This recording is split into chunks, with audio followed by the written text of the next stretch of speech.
Hi, I'm Yura. I'm Paloma. I'm Kirsten. And today we're going to present the Salish of British Columbia, which is the largest group of the First Nations.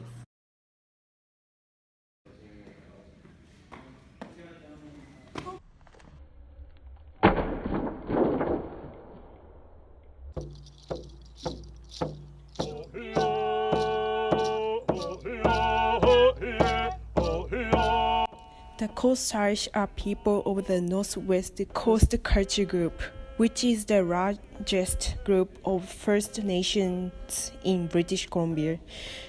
The people are living along the Northwest Pacific coast in British Columbia, from the lower mainland and Vancouver Island south to western Washington and northwestern Oregon in the United States.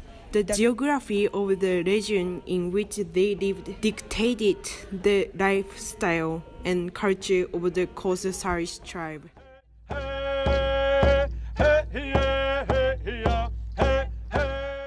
The Salish used to have their own rules until 1876, when they gave the control of the First Nations people to the Canadian government.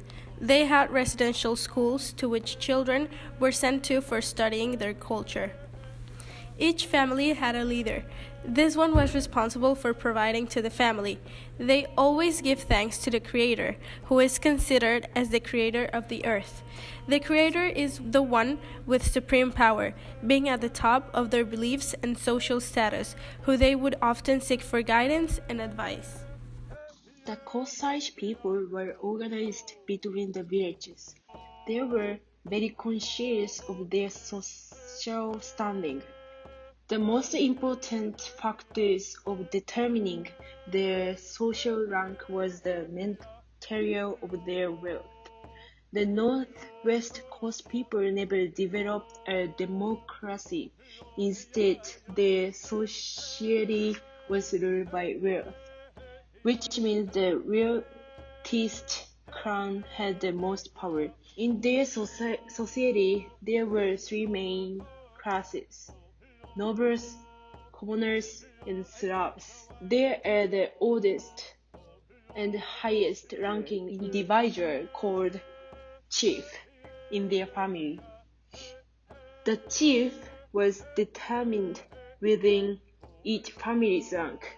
Group of families lived together in villages, and they were also ranked. The chief of the most powerful family became the village chief, which was more high rank than chief. Also, the chief was the custodian of right and was the oldest member.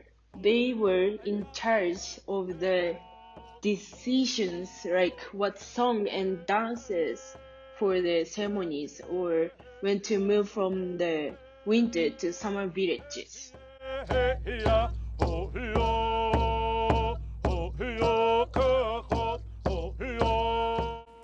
Fishing, hunting, and gathering were the means of subsistence on the northwest coast. The habitat was abundant, and it allowed them to hunt animals like deer, elks, and black bears, but it also facilitated the fishing, which included freshwater fishes such as salmon, steelhead, and eulachon. Cranberries and wapato were the most things gathered. The men were in charge of the labors mentioned before, while the women were in charge of weaving the clothes, mats, and bed sheets. Salmon, nuts, and other types of food were regularly used to trade, but also manufactured items such as baskets and cedar canoes. Slaves were also often traded. Butte Inlet and the Fraser River were recognized as an ideal trading region.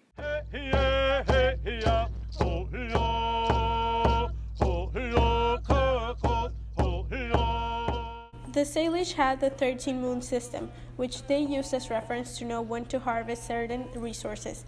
This system was based on the cycles of the moon, and each phase meant a specific economic and cultural activity. Their culture and knowledge was survived through communication. They told each other their stories and legends. For example, the story about how the old man in the sky created the world. They considered the salmon, the red setter, and the wolf as sacred spiritual creatures because of the resources and protection they provided for them. They also believed that they could contact spirits through visions and dreams, but these encounters had to be kept in private because privacy protected the relationship between the person and the spirit. They believe that all living things are a shell containing a spirit, so they have great respect for them. For example, animals, trees, and humans. When a person died, they had a very unique funeral called tree burial, which consisted in placing the dead person in a box and then placed up in the tree branches.